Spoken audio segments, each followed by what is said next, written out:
I want to call to order the meeting of the Rutherford County Regional Planning Commission for September 22nd, 2025. At this time, we will have our prayer and our Pledge of Allegiance. I ask that everyone please stand at this time. Shall we pray? Our most gracious Heavenly Father, we're thankful for the day that you have given us, the rain that we've seen in parts of Rutherford County and what it will do for help us as the nourishment of our plants and our soil. Father, we're thankful for this county and what it means to us, the many blessings that we have, and may we always remember the blessings that we do have come from you. We ask that you watch over this commission, that you give us guidance in our planning, that we do it for the benefit of the citizens of Rutherford County. We offer this prayer in our Son's holy name. Amen. Amen. I pledge allegiance to the flag of the United States of America and to the republic for which it stands, one nation, under God, indivisible, with liberty and justice for all. You may be seated. Roll call and determination of quorum, Madam Secretary. Jim Averwater. Here. Jeff Phillips. Mike Cush. Lee Bogle. Here. Charlotte P. Here. Trey Gooch. Here. Jim Thompson. Here. Michael Shirley. Here. Jason Beavers. Here. Amber Brown. Pettis Reed. Here. We have a quorum. Thank you. We'll now have the approval of our minutes, and I think, Mr. Vice Chairman, I think we have several there, August 11th, 25th, and September the 8th. Yes, a lot of good reading over the last few days. August 11th, August 25th, and September 8th meeting minutes are all in good order. Therefore, I make a motion to approve. I have a motion to approve. Do I have a second? Second. We have the second. All those in favor say aye. Aye. Those opposed? And item 5 is our public comment period. Do we have any? We do not have any public comments for us, so we'll move on to item 6. Items withdrawn or deferred. We do not have any items. We do not have any items withdrawn or deferred. New business. We'll move right into that for item 7, beginning with item A. Submitted for preliminary plan approval is number 1 is Halls Hill Estates Reapproval 251007, 127 lots 118 billable. We have changed that in the writing here. It shows 103.6 acres. There are actually 96 billable on 68 acres. Zone PUD and RL, located along Halls Hill Pike. Scott Butler and Eamon Shevelman are the applicants. We'll let you do the reading. You'll notice that this is not Doug DeMasi. He's not with us today, so go right ahead. Thank you. This request is for preliminary plan approval for 103 lots, 96 buildable lots on 68 acres, zone PUD and RL, and it's located along Halls Hill Pike.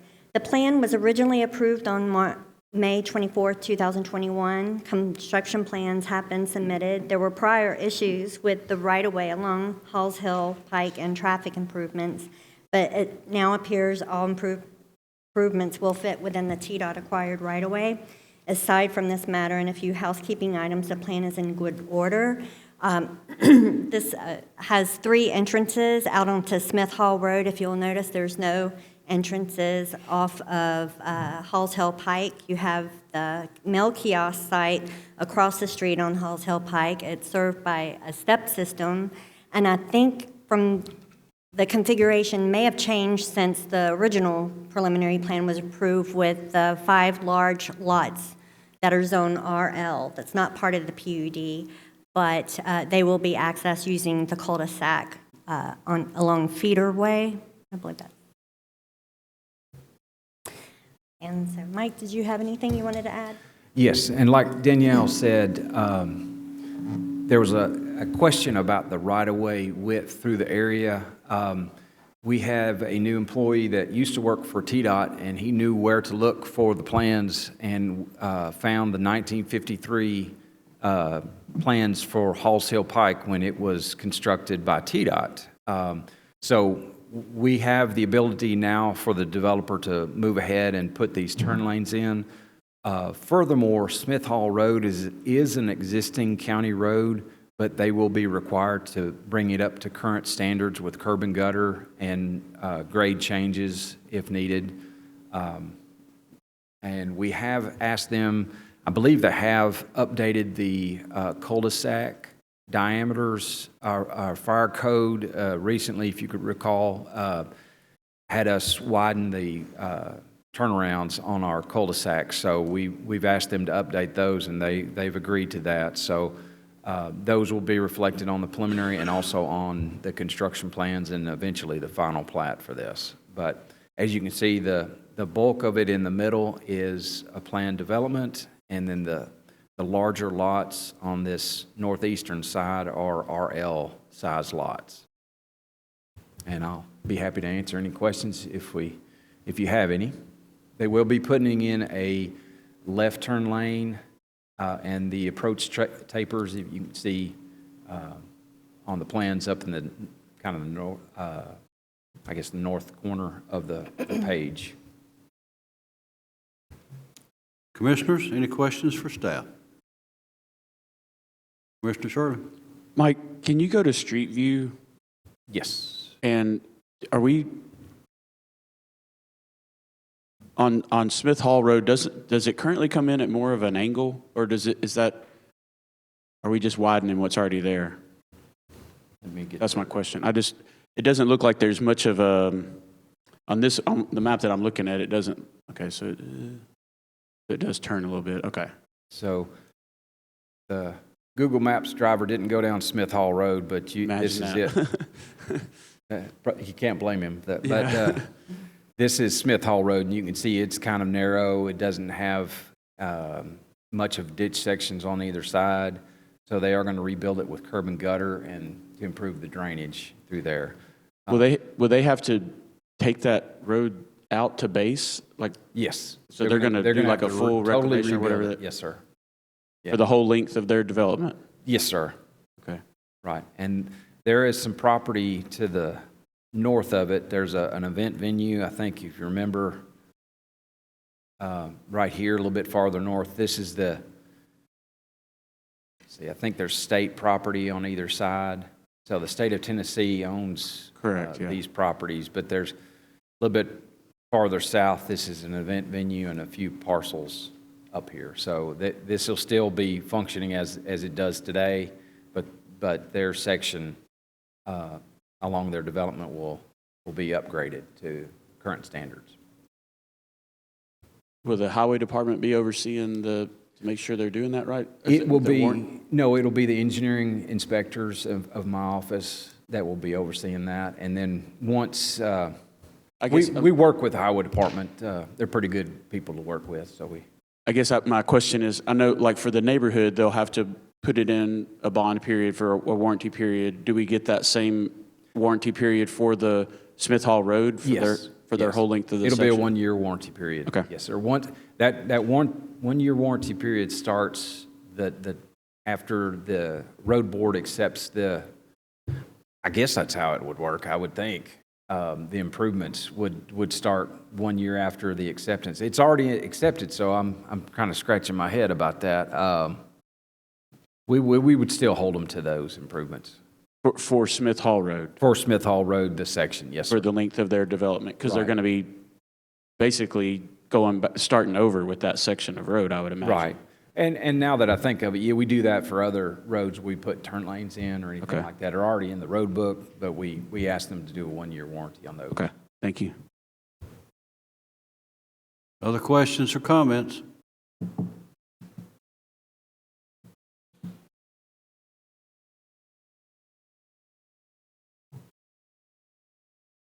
Mr. Chair, I'll make a motion to approve, subject to staff comments. We have a motion to approve. Do we have a second?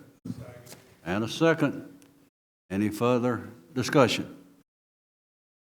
If not, Madam Secretary, call the roll. Jim Averwater, Yes. Jeff Phillips, Lee Bogle, Charlotte P., Trey Gooch, Yes. Jim Thompson, Michael Shirley, Yes. Jason Beavers, Amber Brown, Pettis Reed. Yes. Motion carries. Motion does carry. Move in now to item B, submitted for final plat approval, starting with 1 is Nature Walk Subdivision, Section 4, a subdivision of common area, Lot 50E, Section 2, reapproval 22-2005, 22 lots on 12.21 acres, Zone PUD, located along Franklin Road. Invest Homes LLC and Nature Walk Homeowners Association Incorporated are the applicants. Ms. Danielle? Thank you. Nature Walk Subdivision, Section 4, and Resubdivision of Common Area involves the reapproval of 22 lots on the 12-acre site Zone PUD. The plat was originally approved on September 25th, 2023. Since it was not recorded within 12 months, reapproval is required. Nothing has changed with the plat, and we recommend approval. Commissioners? Any questions, comments for the staff? Mr. Chair, I'll make a motion to approve. Have a motion to approve. Do we have a second? Have the second. Any further comments? All those in favor say aye. Aye. Those opposed? It has been approved.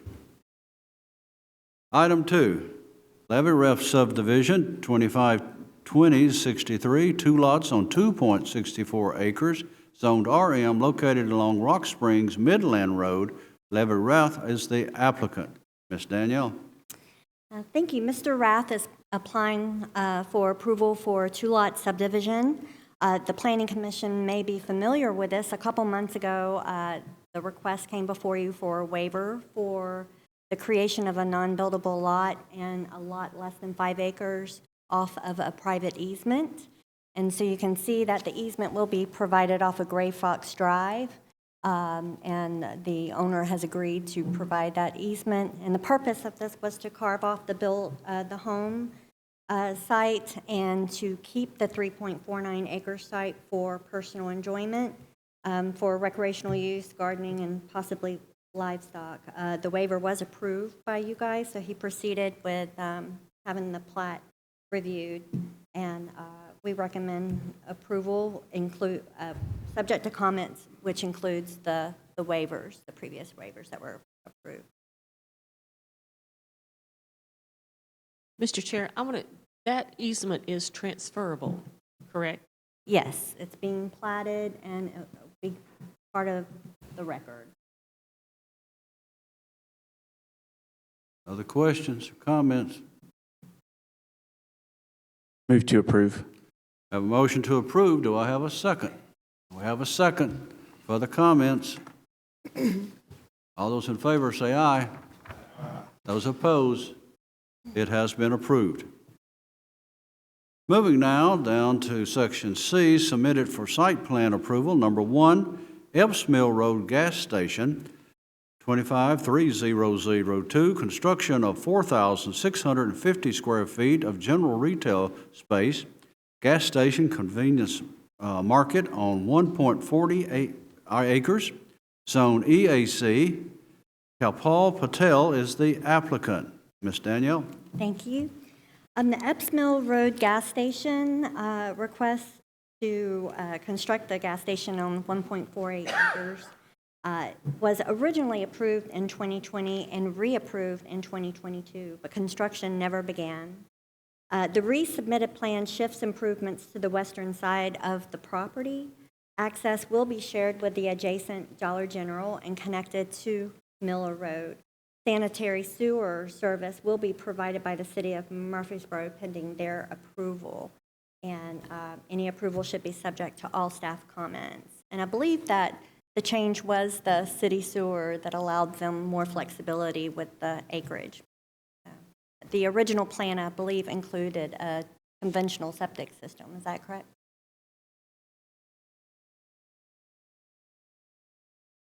Are there questions or comments for staff? Just a quick question. Does this incorporate all the proposed changes with the interchange improvements, the intersection coordination, everything that's going on in that area or proposed to occur in that area?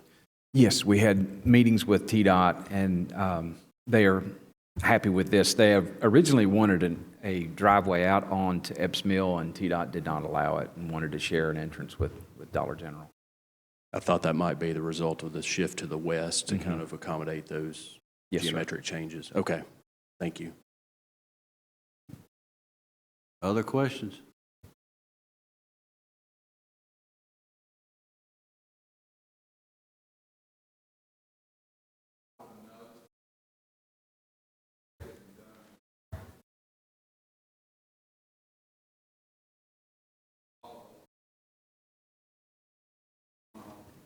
I believe they have, one of the few that I saw, you can see on the plan, I'll try to zoom in, that they've got a drive-through lane on the, I guess, this end cap of the store here. This will be the gas station part, and this will be a little restaurant here. One of the things that I saw that we missed the first time was the aisle width for the diagonal parking. They didn't have it wide enough. They actually striped the diagonal parking longer than it needed to be. They had the room, but they just didn't show it. They had little foobar on the striping. So they have corrected that. Let's see what else. There was a few other things, but all in all, they've addressed most of our concerns. And I don't believe there was anything that's sticking out from us on our end. But like Danielle said, it'll be on city sewer, so the city will review it as well.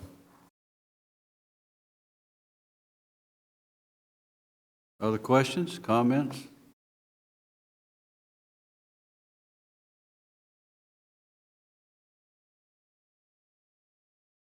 Do you need to speak with the applicant? Or do I have a motion from anyone? I'll make a motion to approve subject to all staff comments. We have a motion to approve. Do I have a second?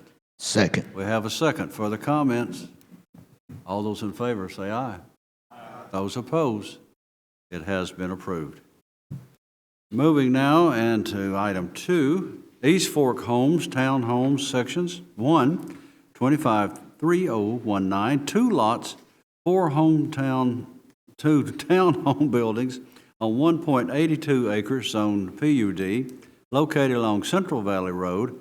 MI Homes of Nashville, LLC, is the applicant. Ms. Danielle. Thank you. East Fork Townhome, Section 1, involves 2 lots containing 4 townhomes buildings with a total of 21 individual units on 1.82 acres. The zoning for the East Fork development was approved in June of 2022, and a single-family preliminary plan was approved in July of 2022. The site plan represents a portion of the overall development. Additional townhomes will be reviewed separately. There are some minor comments that are just note changes from the planning point that can be addressed prior to final approval, but I think, Mike, you had something you want to add? Yes. This development, along with the crossings at Walter Hill, and I'll show you where they are situated. And you might recall, I think we saw them last month.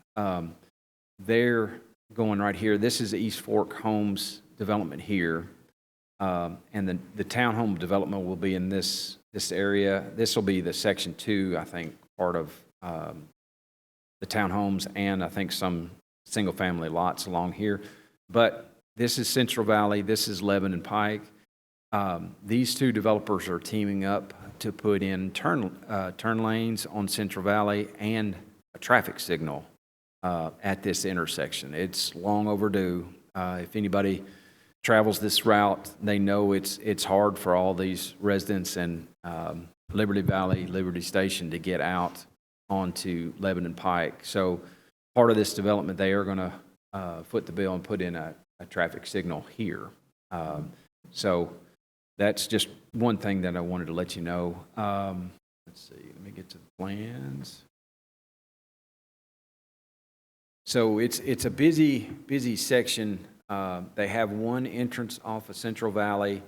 Lebanon Pike is to the right of the screen. It's off the page a little bit, and this is the crossings at Walter Hill, the adjacent development.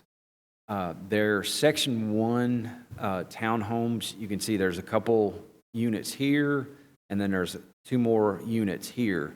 But you can tell they're very close to the step system on both sides. And I will try to get to, yeah, you can see how close they are. Because of the proximity and the elevation changes, they're going to have to put in retaining walls. So on both sets.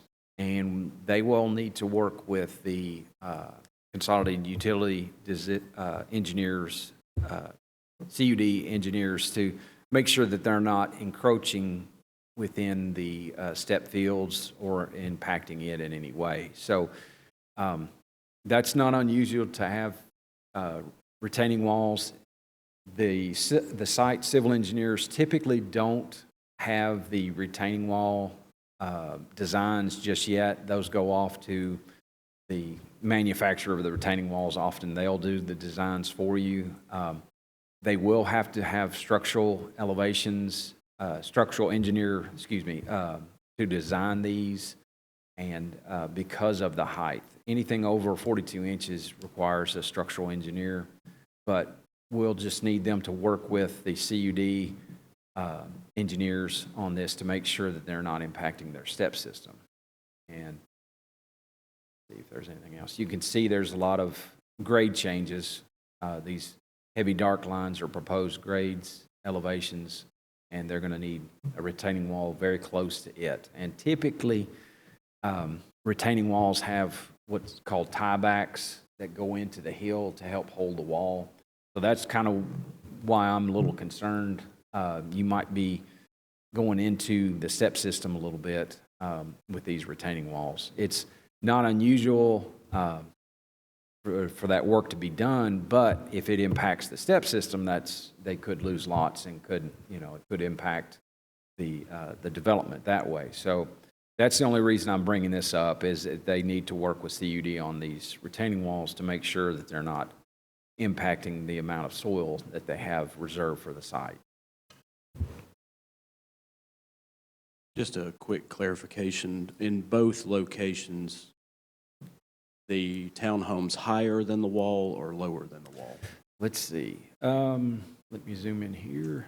So this one right here, it says like the top of wall is 655 and the bottom is 571. So the adjacent hill is higher. So this is holding back the step system there. That's pretty close there. Let's see.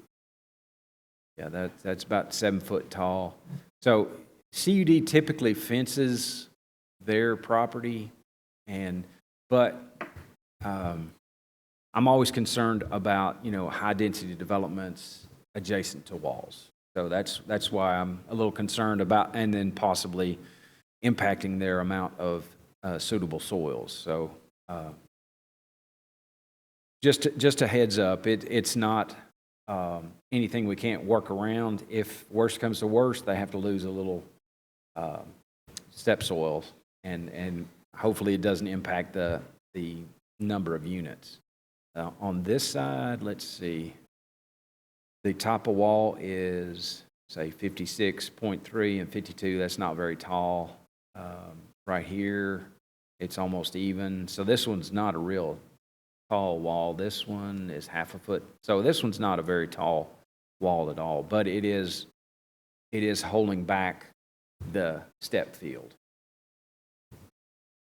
Thank you. Yes, sir.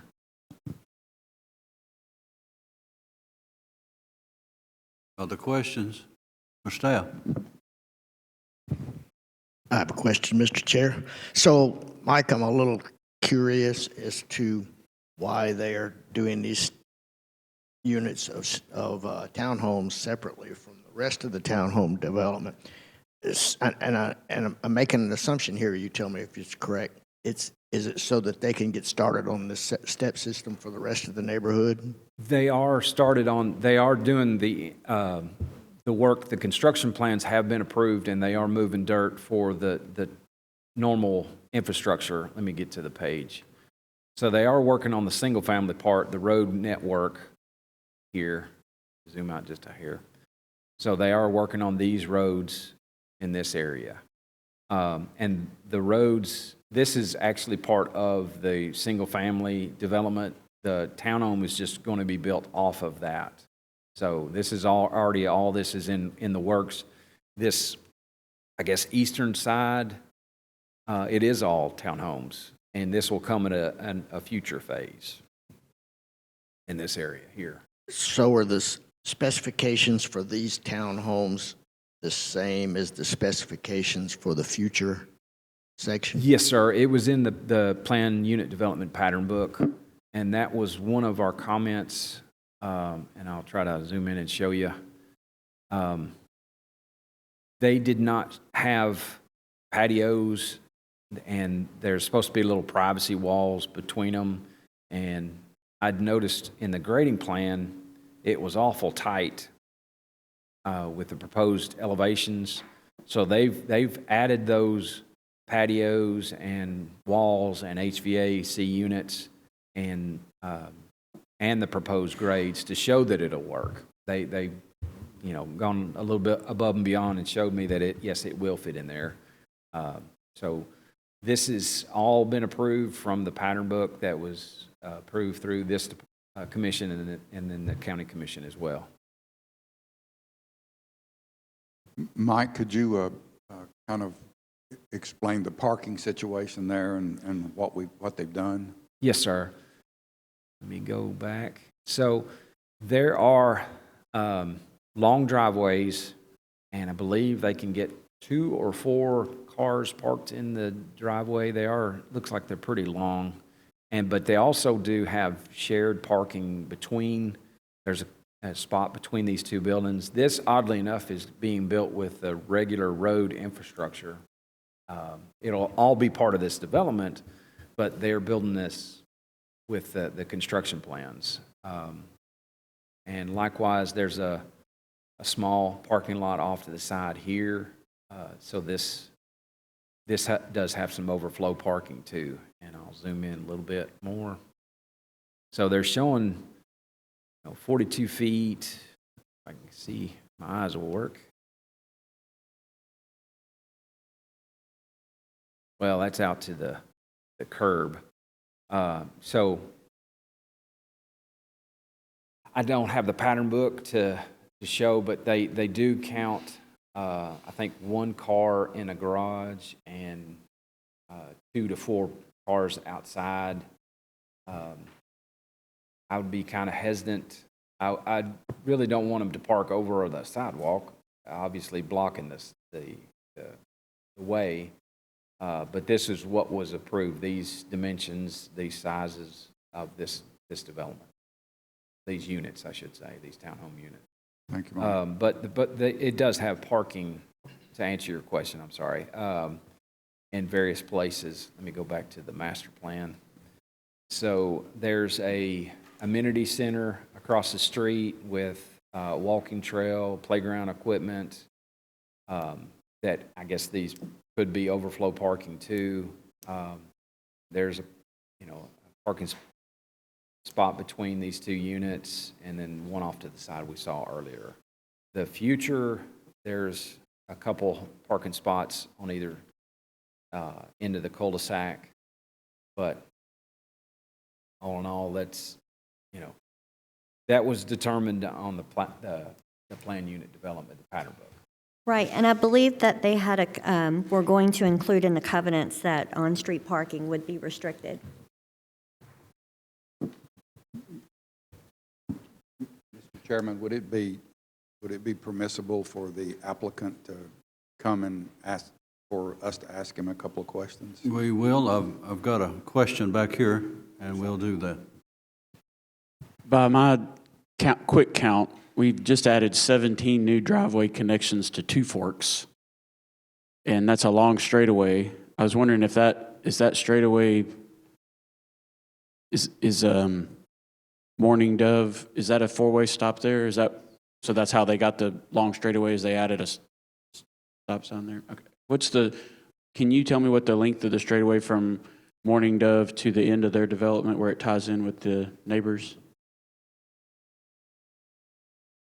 The crossings here, or? From right there, yep, then back to the left to Morning, yeah, that little section right there where we're adding those townhomes. I don't see stationing on this page. Let's see. I didn't either, so that's why I was, know if I was looking at the wrong page. I don't see it. Oh, Okay, it's okay. I can dig That's that just a up. concern I have, that we've got that long straightaway and even more driveways connected through there. right. They do have, like I said, this was a four-way stop here, and I think on the crossings was another intersection that we made a stop as well. Okay. But yes, it is if you can see from the scale bar, you know, that's 100, 200, 300 feet. So, 3, 6, 9, 1,200 feet, maybe more. Yeah, it's a tight, long straightaway.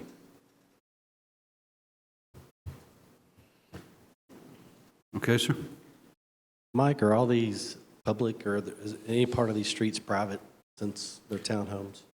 I might have to ask the applicant. It does say local street on these future, but these are all public streets in here. I know the crossings at Walter Hill, their townhome streets are private, but not these. I think these are public.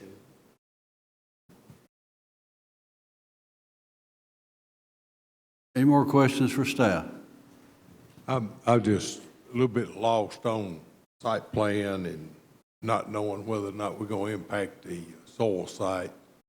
Let's say we do impact soil site. At what point does that get worked out?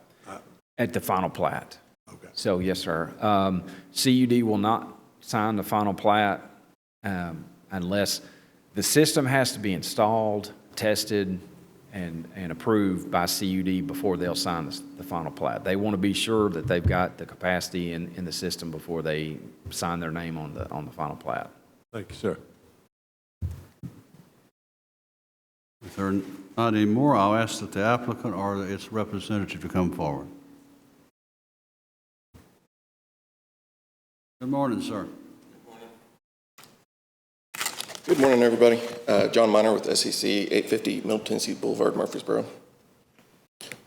Mike, I did want to correct you on one thing. On the western townhomes, you're correct. The soil is higher. For the eastern townhomes, the homes are higher. Okay, I got that backwards. Yeah. So the short retaining wall will be the area that backs up to the soil. So we weren't worried about the soil impact with that, just because it is only a 1 foot to a maximum of 4 foot. So there's flexibility in that. As Mike knows, for kind of the typical standard, you assume a layback distance that is the same height. So if the wall is 10 feet tall, you would assume 10 feet back is how far you would need to go.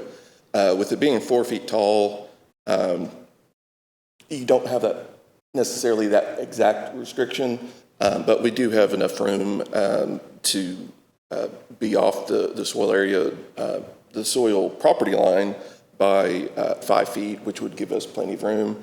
And then on the eastern side, since it is on the townhome side that it would be holding up, we would not worry about the soil restriction. We would be worried about the townhome. None of the setback is allowable under the building footprint. We will have to remain outside of that. For the driveway comment, it's 42 to back of curb, which would be 35 back of sidewalk, which is what the single-family homes are. So it is the same driveway length for all the townhomes and single-family. The main difference between the two is just going to be the garages. Single-family should all be 2-car garages, while the townhomes are all planned to be a 1. And to make up for that difference, those parking areas were provided for the community. And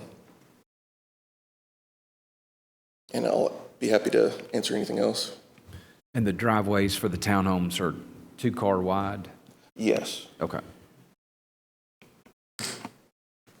Mr. Chairman, I'd really like to ask the applicant a couple of questions if You may. he or she is here. The applicant. The applicant is not here. I'll be happy to try. Has this developer developed in Rutherford County before? Yes. Where? Were they townhomes? I'm not sure about townhomes. It's MI Homes. They're currently building in Woodland Hills. Not sure if they've done anything else in the county. I think they're in Regal Square also. Yeah. My concern continues to be, are these townhomes for people to buy and live in, or are these townhomes for some developer or an investor to buy and to rent out, which would make them apartments and not townhomes? I need to know that answer. It's very important that I know that answer, that we know that answer. Some of the concerns that we keep getting are from residents that relate to rentals in residential community versus homeowners in residential communities. So I need that answer. Can you give it to me? They are not a rental builder. They do sell everything. Whether or not somebody else comes in and buys it for rental, I couldn't tell you that. So the developer will not maintain any ownership anywhere at all? Correct. Once the single family has been sold and all the townhome units have been sold, the HOA will take responsibility for the common areas, which would include the lots that the townhomes themselves are on. HOA will consist of people, the townhome owners, homeowners will be part of the HOA with the residential people. Is that correct? Correct, yes, sir. They're not separate? Correct. Okay. I, once again, need to know that answer, and if you're assuring me that all of these will be sold, whether it's to an investor or to people, it answers my question. But I will have that same question when it comes to all of those other townhomes that will be coming to us in the future. I think that location is really a pretty good place for these townhomes to go, but I've got a concern whether they're really townhomes for people to buy and live in, or whether they're intended to be rentals for the short-term or long-term, especially short-term concerns me. But I'll have that question, so when this other development comes before us, I need someone really to be able to answer those questions. I'm not sure about what I'm seeing up there. Again, I think there are places for townhomes. My age of townhome sounds pretty good, actually. But I'm a homeowner and not an investor. So that's my main concern is that we're really building residential homes for people versus really apartments. Understand what I'm saying? Yes, sir. So let me recap. What you're saying is that the developer will sell everything in there and will not retain ownership. Yes, sir. Correct. Thank you, Mr. Chair.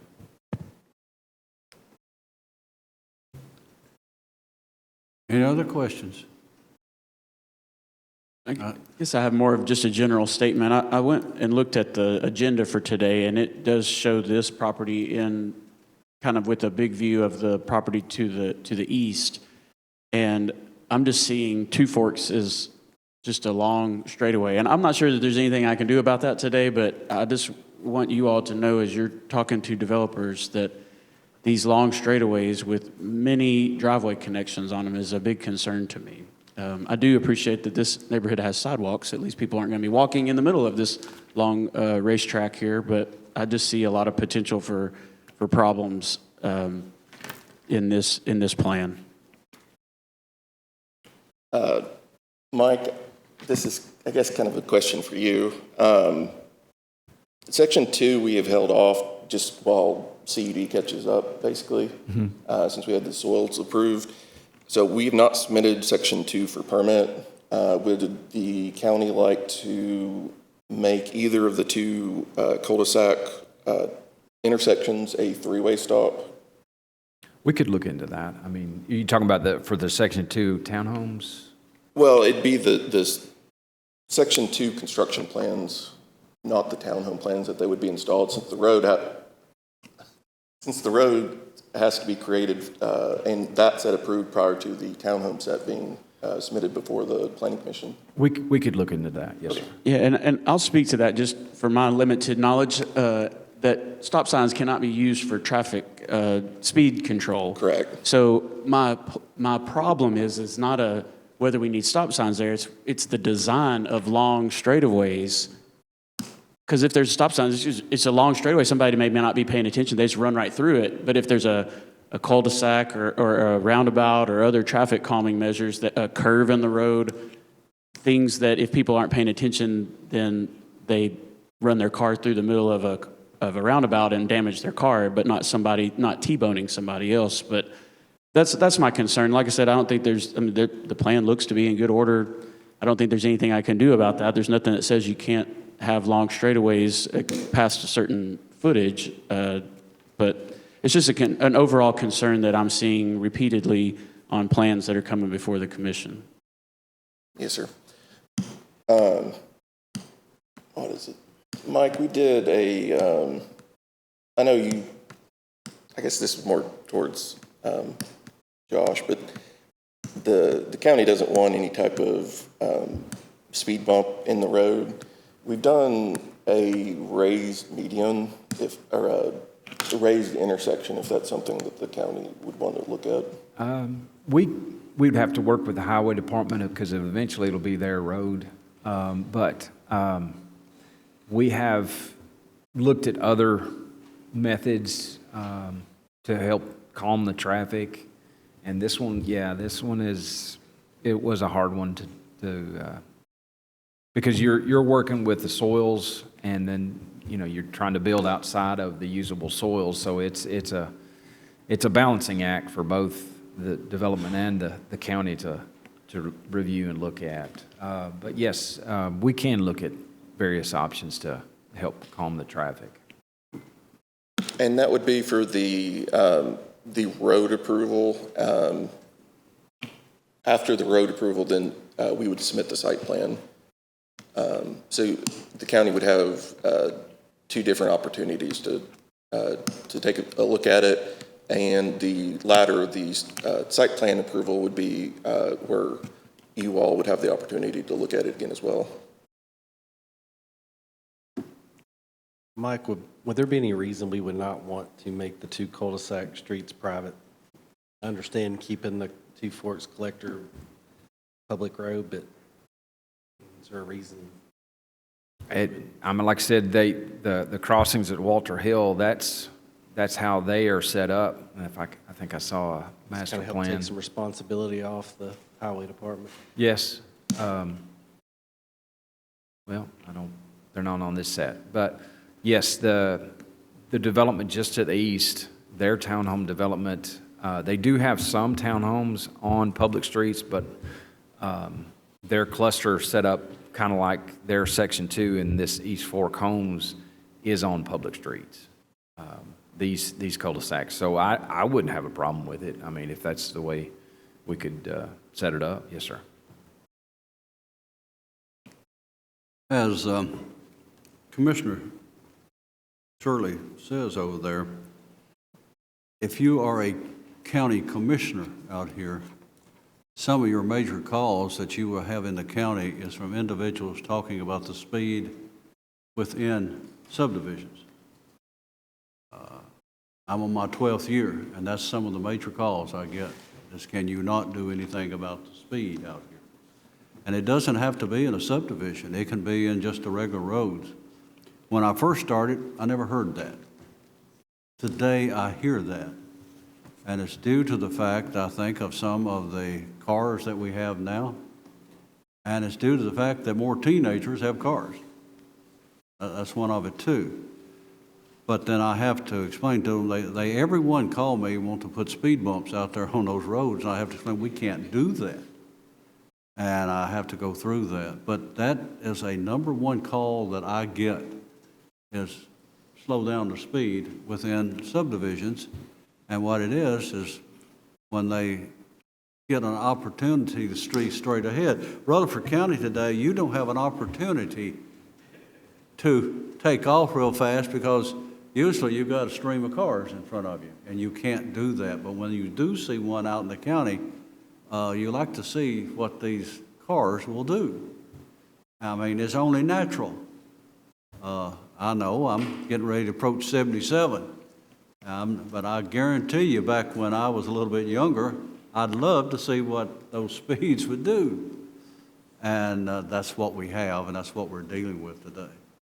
And I've got a nice Tacoma out there with the biggest engine it's got in it. And Commissioner Shirley, I too like to see every now and then see what it does. But this is where we are today. This is what we have, and I totally get it. I know exactly what you're talking about. And if there is anything we can to put some type of barrier or something that will actually give protection for people walking on those sidewalks, what we have in these subdivisions, I hope we can. Chairman Reed, this is the plan to the south, and you can see it. It's called Irwin Landing, and we were concerned as well about a long straightaway. They did put in a traffic circle at, what's the name of this one, John, the road it connects to? Morning Dove. Morning Dove, yeah. So I'll talk to Doug when he gets back in and the design team and see what we can do, because it has gone through the plan unit development approval for this, but we can look and see what we can do to maybe calm this area too as well. What can be done in this area to kind of break the speed? I do like the way y'all put that now, the calming of traffic. What I get the calls is, can you slow this sucker down? And that's the calls I get. But I think it's a good idea that if any way we can do something that does prohibit these problems, I think it's a good idea. Anything else? Thank you, Mr. Applicant, for answering all those questions. I appreciate it. Mike, has the concerns that you had that related to CUD been addressed, or do they need to be in comments? They will be in the comments. They need to be in the comments. Yes, sir. With those comments, I move to approve, subject to all the comments that we've discussed today. So it's my motion to approve with comments. Okay, I have a motion. Second. Second. We have a second. Any further discussion? If not, all those in favor say aye. Aye. Those opposed, it has been approved. Moving into item 3, fleet equipment, 253021, construction of 34,368 square foot structure on 41.34 acres, zone EAC, located along Miller Lane. Miller Lane LLC is the applicant. Ms. Danielle. Thank you. A site plan was approved for this in May of 2025. The applicant is now proposing some revisions, including replacing 2 buildings with 1 larger structure and shifting its location. The use remains the same. It will be trailer storage and repair for over-the-road trailers, rigs that pull them, part storage, and a sales office. And most of the trailer areas are unchanged. Any approval should be subject to all staff comments. Did you want to add anything, Mike? Just that this is on what I call New Miller Lane, and I'll try to get to a map to show you.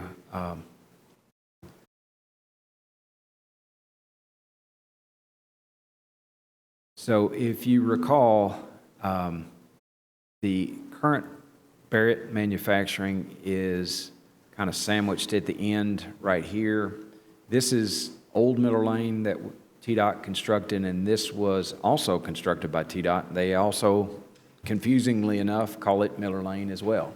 So I call this New Miller Lane, which this development will be on. And if you look at, if I can find it, this is the proposed TDOT improvements of Epps Mill and also the interchange. This is the New Miller Lane. A little bit farther south on this page will be fleet equipment, and you can see there TDOT is proposing to put in a traffic signal at New Miller, Forbes, and Epps Mill. So we believe this will help, and also have turn lane improvements for trucks to go in and out. That's one of the reasons we've, sought approval on this, is that this will help the traffic coming and going. Mr. Chairman, Yes. a question for Mike. I think that lane should be called CarMax unloading lane because it is ridiculous. I mean, it's 24/7. It seems like there's tractor trailers parked all along both sides of that road and unloading cars in the middle of that road. Are you confident in this plan that fleet equipment has a site plan that will ensure that all of their traffic is taking place on their property and not in the right-of-way, like on the road? Yes. So that's part of the reason, and the design team might be able to answer better than I could, is that this area will be gated, and they have the ability to pull in, turn around, service the trailers in this large building. The smaller one is a guard shack, guardhouse, whatever, that meters the traffic coming and going. But that was our understanding, that everything will be internal. As far as CarMax, I was unaware of that, and we can work with the sheriff's department about writing some tickets, because that was part of their design, was to have the room to unload cars on site, not on the road. I would love to jump in there and echo exactly what you just said. I have seen as many as 3 vehicles parked on that road when I went out to the Barrett Firearms place, and it is crazy. I wouldn't want to have a business down this little lane until that got corrected. It's a mess, so you can go ahead and call them. They can start writing them today.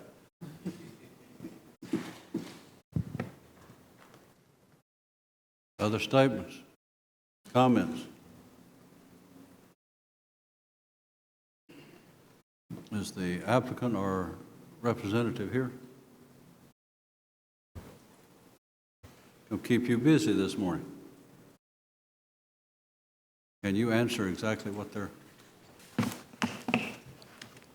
So this is John Minor, SEC, 850 Middle Tennessee Boulevard. So this is a empty trailer. They won't have any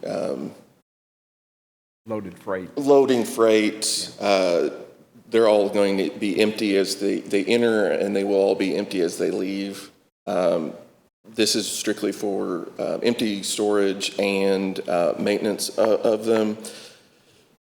The entrance and the guard shack were set up so that if they did see multiple trailers entering at the same time, that there would be some stacking, as well as a place for a vehicle to park on the north side and on the south side, away from the car parking areas. There was a pull off just in case that scenario ever did happen.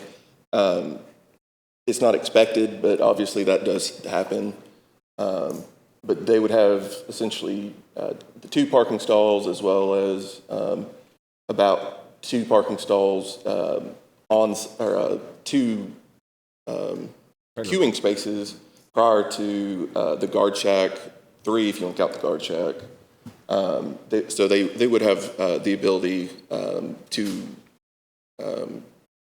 see multiple without impact, but of course that is not expected. Mr. Shirley? Is this site going to be manned 24/7? Like there's going to be someone in the guard shack to open the gate? I believe so, yes. Okay. Because I could see, if people are stacking up, maybe that's what's happening at the other locations along this road, is that they're waiting for someone to let them in, and they're just waiting on Miller Lane. And not 2 stalls, that looks difficult to get into. Or maybe I'm misjudging how much of a space there is from the cul-de-sac to that guard shack, but it doesn't look super long. It's not. 136 feet from the edge. Yeah, of so they're going to have concrete. trouble backing into that stall to the north. Yeah. No, that's a fair point. The guard shack will be, whenever somebody can come in, there will be somebody in the guard shack. It will be operational during their business hours. Do you know what their business hours are? I was thinking it was 24, but I could be wrong. It may be more of a traditional morning to night.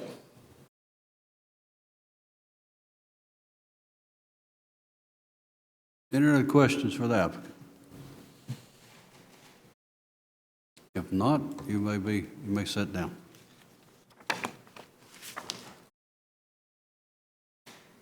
Commissioners?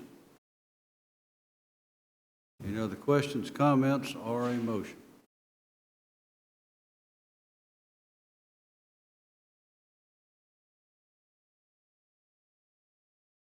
Danielle, the staff's recommendation is to approve. Yes. Move to approve with staff comments. Have a motion and a second for the comments. All in favor, say aye. Aye. Those opposed? It has been approved. Moving down to number 4 is a soccer complex, Old Nashville Highway, 253022, construction of a 38,135 square foot indoor soccer facility on 18.82 acres, zone PUD and CN along Old Nashville Highway, LAJ Investments, LLC applicant. Ms. Danielle. Thank you. The zoning for this project was approved in June of 2024. The proposal includes the indoor facility located to the the east of the property and towards the back along the CSX Railroad right-of-way. Also, an outdoor field. You see 2 outdoor fields in associated parking areas. Traffic improvements along Old Nashville Highway are also part of the site plan, which I believe includes a turn lane. And staff had some concerns. First of all, we'll need to see a consolidation plat before they move forward for construction. And did you have anything you wanted to add, Mike? Yes. So we did make the comment that along the CSX Railroad, there's a 100-foot charter right-of-way from each side of the tracks. And we just want verification that this building, proposed indoor soccer complex, will not be within that charter right-of-way. We have looked at several plats along the way, just a little bit off to the, I guess, northwest is the Buddhist temple, and they're showing 100-foot charter right-of-way on both of their plats. So we just want verification that this building will not be within CSX charter right-of-way. Let's see, and let me get back to the plans. So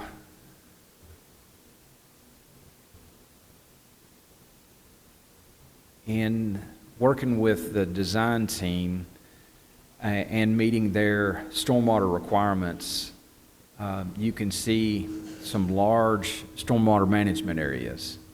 And like the East Fork Townhomes, they are going to require retaining walls in these as well. So, and we're, obviously concerned about young kids, people, anybody close to the edge of a retaining wall. We don't have designs yet, but you can see this wall, top of walls, 542, and the bottom's 531. So that's 11-foot tall retaining wall. We wouldn't, hate to see anybody hurt with that. These areas will be fenced off to keep kids out, people out, soccer balls out. Of course, they might lose one here and there, but better than losing a person off into one of these. So they're going to put some tall fences around here, and we don't have the final designs yet, but this turnaround here obviously will have to have traffic barriers to keep vehicles from, if they ever jump the curb and going, we don't want them going into this pond, so they would have to have some kind of retaining wall or something along this edge. Like I said, we typically don't see those plans until the manufacturer of the retaining wall designs them and submits those to us. So we won't set a pre-construction meeting until we see those designs and also until the building codes has a chance to review those and approve those as well. But other than that, the building potentially in the charter right-of-way and the retaining wall designs, I believe they've addressed all of the comments, most of the comments, and we would recommend approval subject to all staff comments. Mr. Chairman. I just want to make sure I'm reading this correctly. Is it only roughly about 60 parking spots? Or did I miss a parking space? Because when I think of just the amount of fields and then the indoor as well, I don't know how many kids or adults that play in the game of soccer, but I just think of how much traffic will come with those games. 22 people on each, 11 on each team. So I had the same exact concern. Yeah, okay. I'm like, and I'm trying to do a rough count here, and I'm like, it just does not look like enough parking. It says 100 paved spaces required, provided 102. And I'm not sure how the parking requirements were situated on this. Let me go to a master plan. So they do have, I guess, all this parking with the ability to add more parking in this area as well. But I agree with you, though. That's a lot. Enough parking. That's, you might. We'll have the applicant up here in just a second. Any other questions on what you've seen? Mr. Chairman, Mike, there was 2 pages of notes and comments. And as before, have all of those been addressed? All of them? I believe most of them have. We can go back and look. We don't allow the building permits or the pre-construction meeting to happen until they've addressed all the outstanding staff comments. But like I said, the biggest one I had was the retaining wall and the structure within the charter right-of-way. Because if that might shift everything. If the building has to get moved out of that right-of-way, or, you're impacting all the parking. If this were approved with staff comments, they couldn't do anything unless your concerns have been addressed. Yes, Is that sir. correct? Yes, sir. Let me also ask, I remember this piece of property going back a long time. Are some of the comments addressing the hours and the days and those kind of things? Do you recall?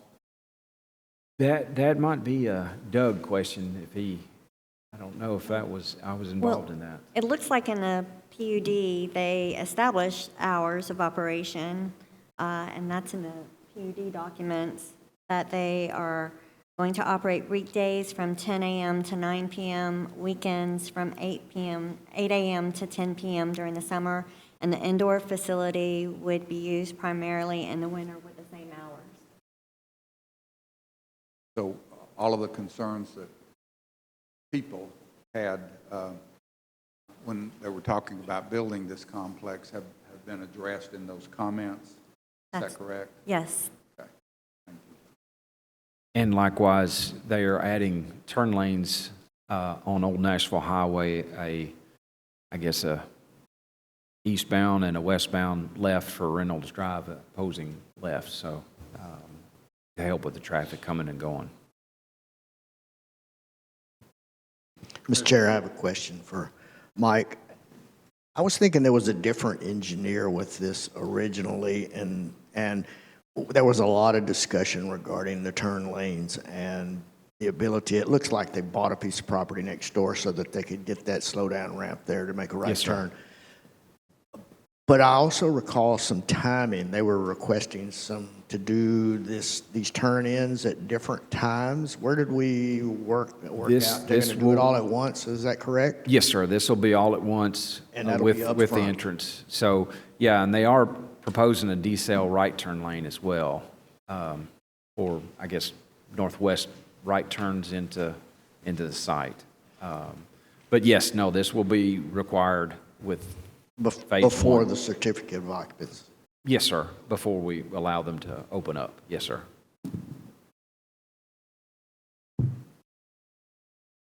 Anything else for staff?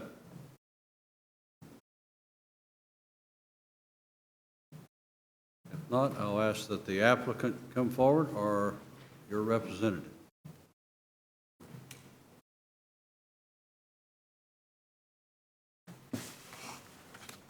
Good morning. This is Aus Ahmed with SEC, the project engineer. I'm here to answer any questions and address any concerns. As far as for the consolidation plat, we plan to submit a plat, get it approved by the planning and engineering, and address all the comments. As far as for the right-of-way for the CSX, we can verify that. What we have on the plans is the survey boundary, but we can verify that.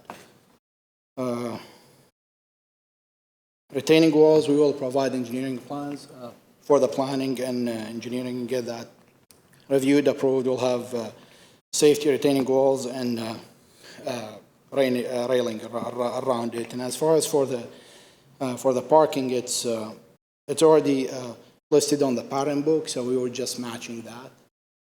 The use has been established, and the parking calculations are based off the use requirements by the user. So we were matching that. If we need to add more, we will work with the planning to add more.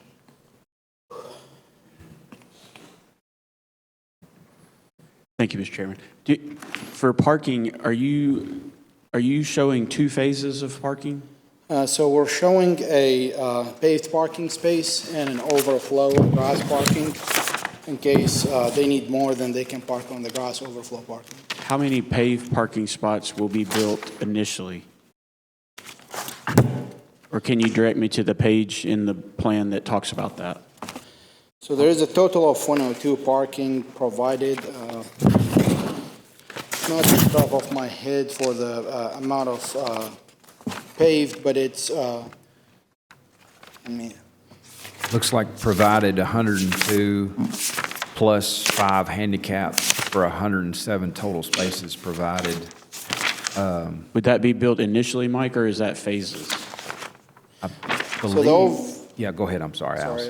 the overall parking will be built all at once, and we have a row of roughly less than 20 parking spaces for the grass parking, just for overflow. This is a plan too, but we might be able to add some more as for grass and overflow on the south side of the paved, but it's not needed at this point of the project. If we were to add more, my client will submit another site plan to add more parking.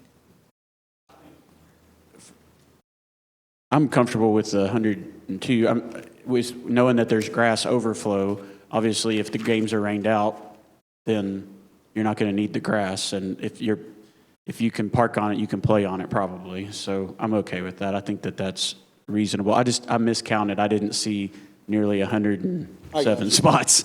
Yeah. And I just wanted to ditto that too, that it does look a lot better with that grass overflow. Because the other thing I was concerned about was people parking on the entrance, like the street and the main, just drive in and out. So I'm glad to see that that's on there. Thank you.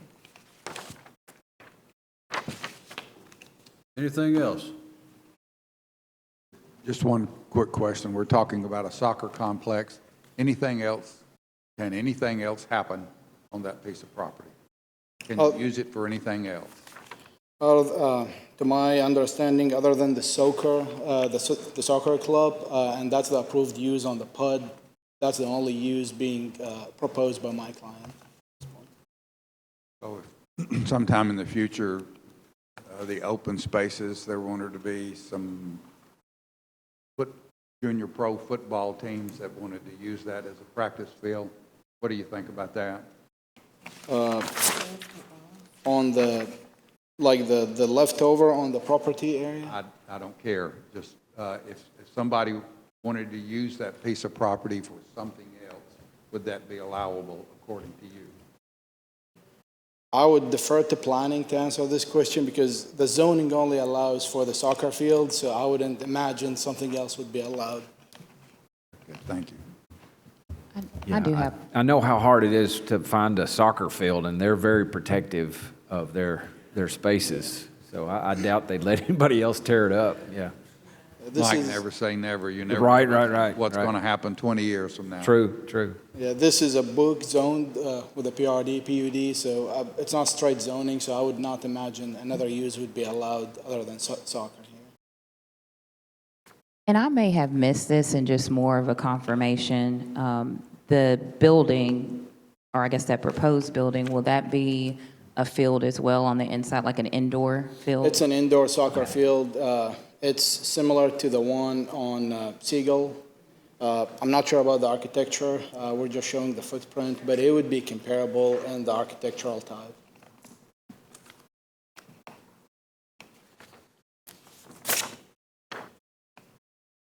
Anything else?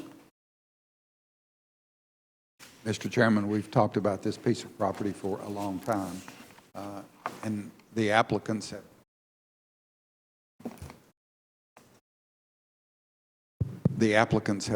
done a lot to accommodate the neighbors and everything that we've asked them to do.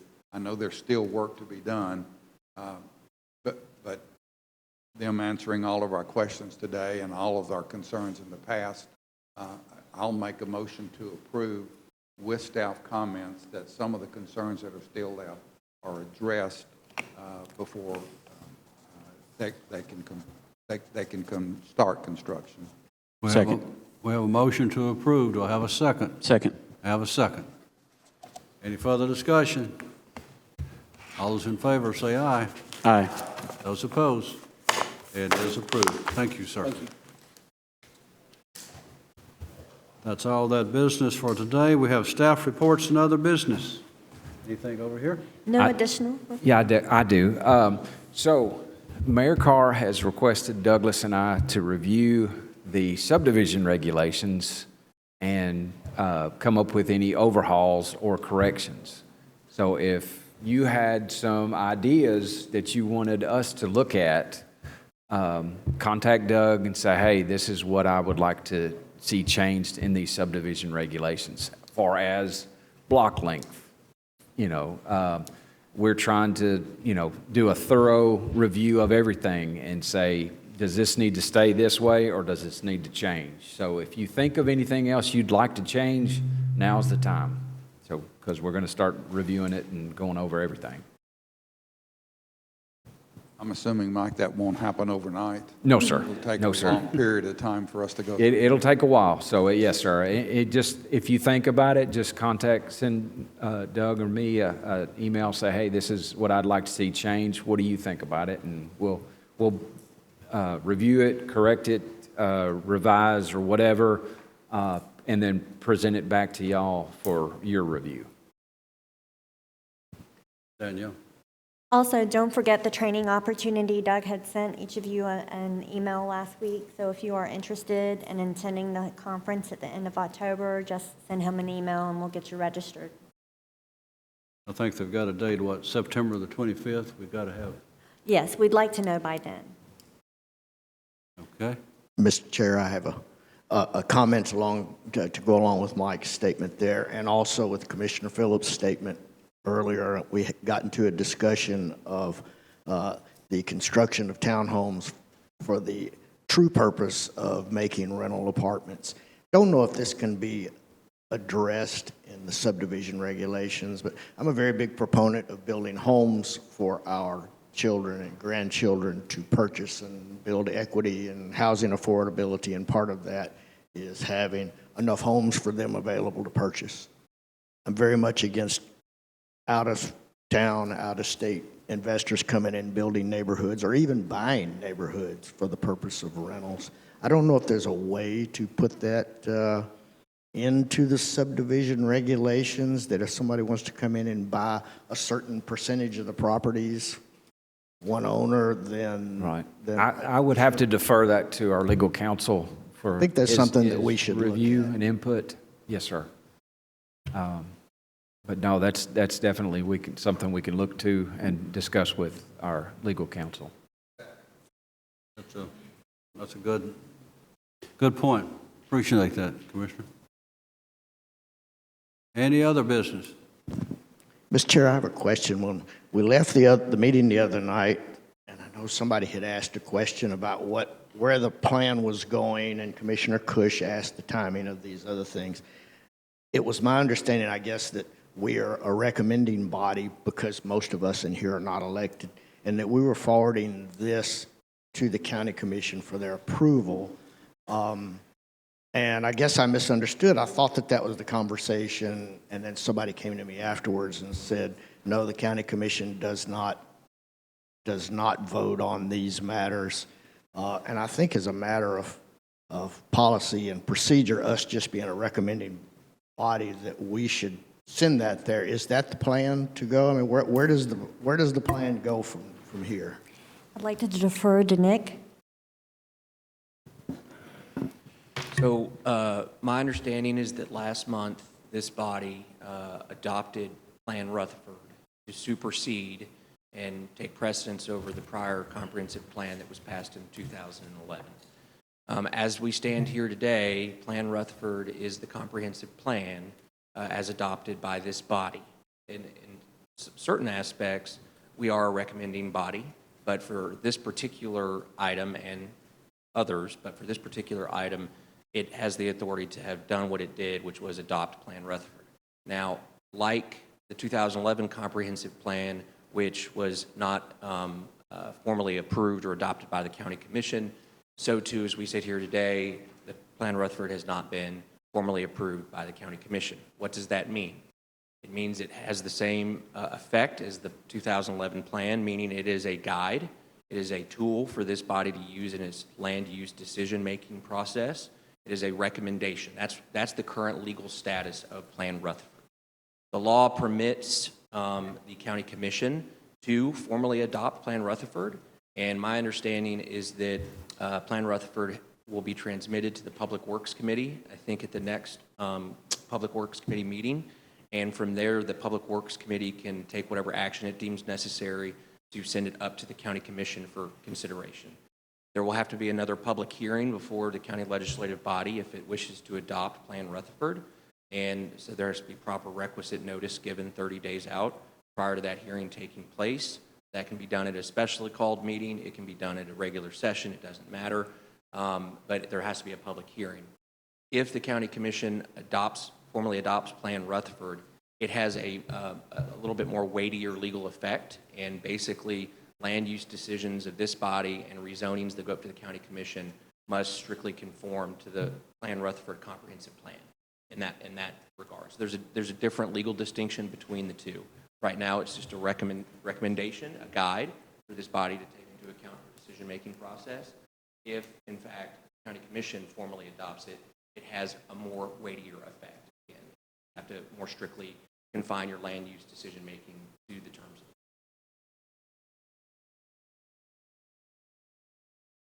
of Did that answer your question?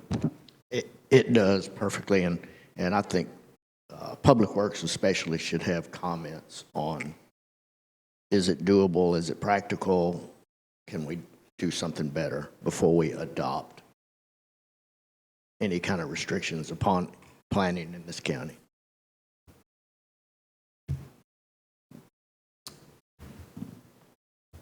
Anything else? If not, we are adjourned.